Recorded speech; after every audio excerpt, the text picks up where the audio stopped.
Uganda's political crisis has now reached the floor of the European Parliament. What happened on January 15th in Uganda, the so-called elections, were not an election.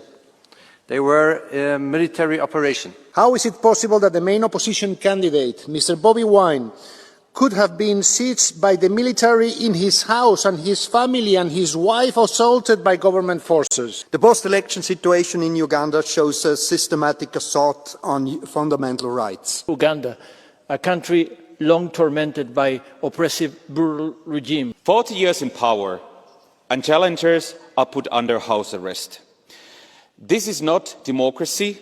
It is criminal. Yes, lawmakers in Europe are openly debating what they describe as serious human rights abuses, political repression, and the shrinking of democratic space in Uganda. Mr. President, Uganda's president, who has been in power for more than 40 years, has placed the only credible opposition candidate under house arrest. 40 years in power, and challengers are put under house arrest. This is not democracy, it is criminal. Now listen to what the EU's official policy is at the same time regarding its support for Uganda. The EU cooperates with Uganda to promote the country's green transition, support sustainable and inclusive job creation and investment growth, and strengthen democratic governance that advances social inclusion and human rights. It seems the support policy has not been very successful. The EU must now decide whether we want to continue financing these regimes that laugh at our declarations with gold teeth flashing, or is it time to adopt a new mantra for development aid as well? Here we draw the line. Thank you. Dear Chair, President González Pons, Commissioner, more than 10 years ago, my first mandate is this European Parliament. I was a member of a EU electoral observation mission to Uganda, a country long tormented by oppressive, brutal regimes. Museveni was elected. So many years after, Museveni is still in place, but democracy has been eroded, human rights continue to be violated. I had the opportunity to check the importance and the weight of EU diplomacy on the spot in Uganda. So it summed up with the embassies of the member states, and we're still powerless in order to make the right point to bring about fair, credible elections in Uganda. Insofar, there is something we can do. It's make the case for human rights violated of the leaders of the opposition, so that the European message is still heard in Kampala, in Uganda, and all over the place, that we do care about those leaders of the opposition which are so unfairly prosecuted against. So please, Commissioner, take the message. Action is needed in Uganda, Kampala. Thank you. Thank you, Mr. Chairman. Well, the situation in Uganda is not only a problem for Bobi Wine. Of course, it is for him and his family. It's not only a problem for Uganda, for the country. We've seen that last year in Tanzania. We are fortunately seeing that in other parts of Africa. But this is also a failure for us. It's a failure of our development cooperation policy. Because I will remind that in the UN, SDGs, the 16th SDG is about good governance, and this is exactly what is lacking, for example, in Uganda. And then we are thinking, why is the case that for every euro that we are sending in our development cooperation, there are 10 times more euros that are evaporating in corruption in these countries. This is because there is no accountability, because the opposition is treated in that way, because we have presidents that are in the 7th mandate without any checks and balances. This is a failure also of our development cooperation policy. Thank you. Thank you, President, Commissioner, colleagues. What happened on January 15th in Uganda, the so-called elections, were not an election. They were a military operation, and the facts confirm it. Soldiers, acting on direct government orders, raided the home of opposition leader Bobi Wine, assaulted his family and forced the family into exile. Opposition supporters were arrested, disappeared or were killed, including Mesa Kokelo, who was fatally shot while attending a peaceful rally. We are deeply alarmed by reports that the regime has publicly threatened to kill opposition leader Bobi Wine. All these are not isolated incidents. They are acts of terror which are meant to silence an entire opposition. We call for the immediate and unconditional release of all political prisoners, an end to military trial of civilians, full accountability for the crimes committed and a real electoral reform. Today, we as European Parliament say clearly, we stand with Bobi Wine, Uganda's opposition and civil society, and all those who risk everything to demand freedom. Thank you. What could this mean for Uganda's government and its future on a global stage? In a recent session, members of the European Parliament raised Uganda as a country of concern. Several members spoke about reports of arbitrary arrests, intimidation of opposition figures, harassment of journalists, and the increasing role of security forces in civilian political matters. They did not speak in vague terms. They called for accountability. They called for respect for human rights. And they questioned whether Uganda is living up to the democratic standards expected of an international partner. Chair, dear Commissioner, ahead of the elections, Bobi Wine was cheered by tens of thousands of Ugandan voters wherever he appeared in the country. Now, after the elections, he is under siege, and tens of thousands of citizens took the streets, this time in protest. The post-election situation in Uganda shows a systematic assault on fundamental rights. President Museveni's seventh term followed elections that failed to meet democratic standards, preceded and followed by mass arrests, violence, attacks on journalists, the shutdown of civil society, an internet blackout, and killings of unarmed civilians. The harassment of Bobi Wine, his family and members of the National Unity Platform is unacceptable. The European Union must act consistently to end immediately all violence, threats and the arbitrary detention of opposition politicians and their supporters. We must review our cooperation with Uganda and firmly support civil society, journalists, human rights and LGBTIQ+ defenders, as well as the democratic opposition. Muchas gracias, President. Thank you very much, President. In Uganda, the full subversion of democratic standards, abuse, severe restrictions on civic space, widespread intimidation of opposition figures, fraud, violence, and a nationwide internet blackout. How is it possible that the main opposition candidate, Mr. Bobi Wine, could have been sieged by the military in his house and his family and his wife assaulted by government forces? All of this to guarantee a seventh term in office of Yoweri Museveni. It is just unacceptable, and Europe cannot accept this. I must thank all the political groups that we have convened and made a consensus about this. This is, of course, not just about Uganda. It's about supporting the hundreds of millions of Africans who seek freedom, who seek the right for their voices to be heard, who seek their fight for progress and dignity, but are not allowed to do so through violence and oppression. For decades, this European Union has been engaging with our African partners to try to support free and fair elections. I have myself participated in electoral observations on the continent, and I'm very much aware of the challenges. But we need to do more. We have the means to do more, because today it is Bobi Wine in Uganda. Last year it was Tundu Lissu in Tanzania. And next year it might be Alberto Costa Jr. in Angola. Opposition leaders are being persecuted, elections are being stolen, and we cannot allow, as Europeans, continually to close our eyes, and especially our governments who are making economical dealings with the government of Uganda.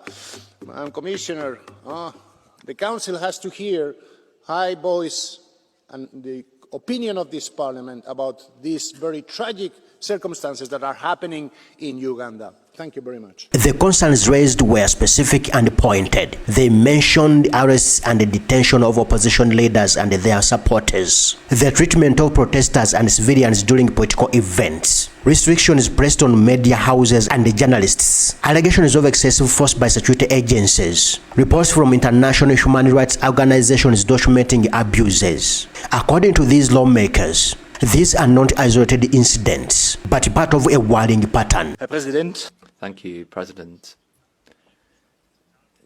Idi Amin, former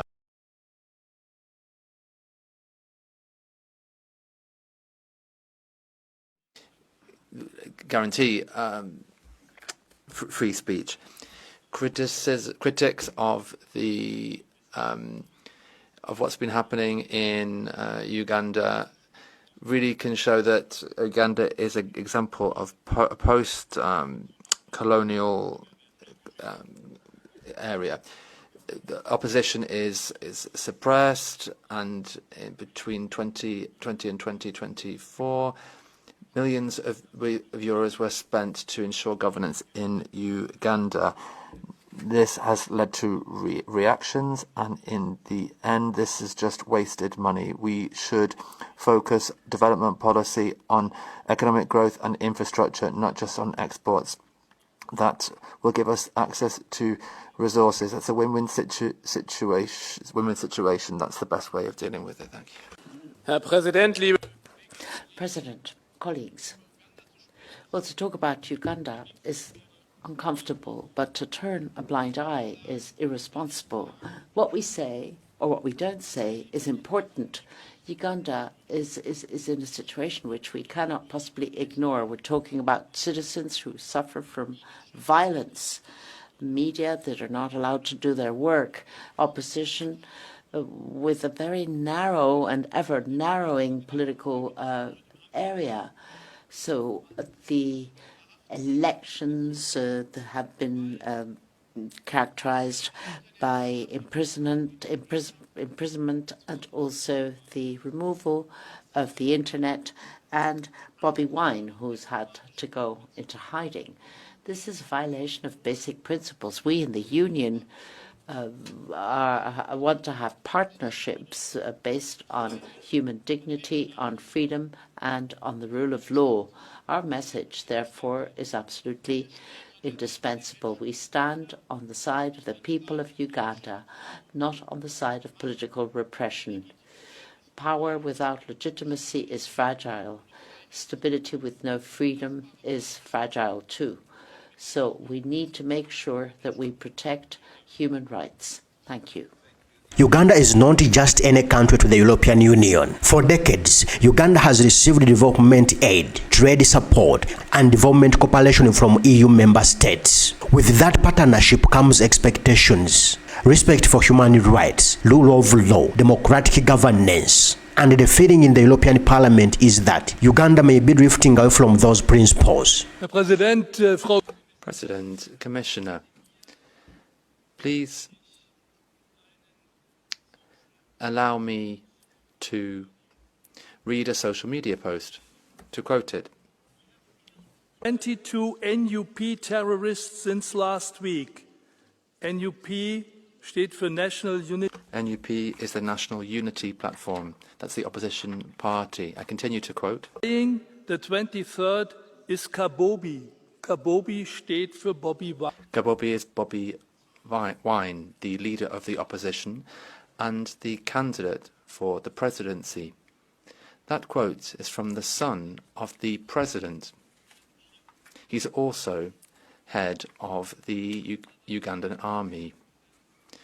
The post has now been removed, apparently because they fear an international reaction. I'm in favour of offering money to strengthen democracy. I'm in favour of protecting human rights through our cooperation, but this is completely unfair, what is happening, and I'm waiting for action from the Commission and the Council. The European Parliament is not going to let this go. Thank you, Chair, ladies and gentlemen. 40 years is a long time, and 40 years ago the world was completely different. Diego Maradona was the best football player. Margaret Thatcher was the ruling person in the UK. Uganda has had the same president all the time, so no surprise people want changes. But for the 40 years, the president of Uganda did not change either. He rules with the same methods all the time. And this shows the divergence between what we're talking here, where we condemn the behavior of authorities, and that we make business with Uganda. So here there is this discrepancy, because on the one hand we talk about it and indeed we invest there And we have a policy which should be realpolitik, that is, we focused on business and raw materials. The violence, obviously, has a very dark side to it, and we should condemn what's happening there. On the other hand, foreign policy should be about caring about our own interest. Thank you. When members of European Parliament call for accountability, they are not simply making speeches. This could translate into calls for independent investigations into alleged abuses, diplomatic pressure from EU governments, possible sanctions against individuals found responsible, considerations placed on aid and cooperation, increased monitoring of Uganda's political environment. And this is where words begins to carry real weight. Honourable members, the European Union, through its delegation in Kampala and locally represented European Union member states, have been following closely the run-up to and the elections on January 15, 2026. These engagements included meetings with all political parties, including with the National Unity Platform, as well as with electoral bodies and with government and the leadership of the Ugandan People's Defence Forces. An EU-funded project focused on electoral violence prevention called Let's Talk Peace was launched ahead of the campaign, which was welcomed by stakeholders across political lines. A diplomatic watch by the EU delegation was carried out on election day, and the spokesperson of the European External Action Service issued a statement after the announcement of the results. As mentioned in the statement, we share the findings of the preliminary statement of the African Union COMESA IGAD Joint Observation Mission as regards the involvement of the military in the electoral process, which is contrary to the Ugandan 1995 constitution. Furthermore, the internet shutdown implemented 2 days before the elections clearly limited access to information and freedom of association. We are also very concerned with the arbitrary arrests and suspension of numerous civil society organizations ahead of the elections. We call for investigations and accountability following the reports of death, violence and detentions of opposition politicians and human rights defenders, as well as for clarification of the current situation of Bobi Wine in particular. We call on all political actors to exercise restraint, to refrain from violence or incitement. The EU, despite the current challenges, will continue engagement with Uganda on a broad-based agenda based on shared interest and mutual respect, including on trade, critical raw materials. Our cooperation and humanitarian programmes promote a Team Europe approach, exploring opportunities for transformative projects, including under the Global Gateway. At the same time, the EU, through an open dialogue with Ugandan authorities, will continue to advocate for the respect of human rights and democratic principles and to follow up on anti-discrimination measures. The EU will continue to stand by civil society organisations and support them in line with their needs and our values and principles. On the other hand, the Ugandan government has consistently maintained that its actions are aimed at preserving law and order. Officials often argue that the country faces security threats. Political gatherings must follow the law. Foreign actors should respect Uganda's sovereignty. No nation should dictate how Uganda manages its internal affairs. From this perspective, European criticism can be viewed as external interference. When a foreign parliament debates a country's internal politics, it signals that the situation has closed borders. This could affect Uganda's international image, future aid discussions, trade relationships, diplomatic ties with European Union countries. And perhaps most importantly, it brings Uganda under increased international scrutiny. This is not routine criticism from activists or NGOs. This is a formal political institution representing hundreds of millions of people, openly questioning Uganda's governance and the human rights record. That makes this moment significant. Uganda's political situation is no longer being watched quietly. The world is now speaking openly. The question is this necessary international accountability, or is it foreign interference in Uganda's sovereignty?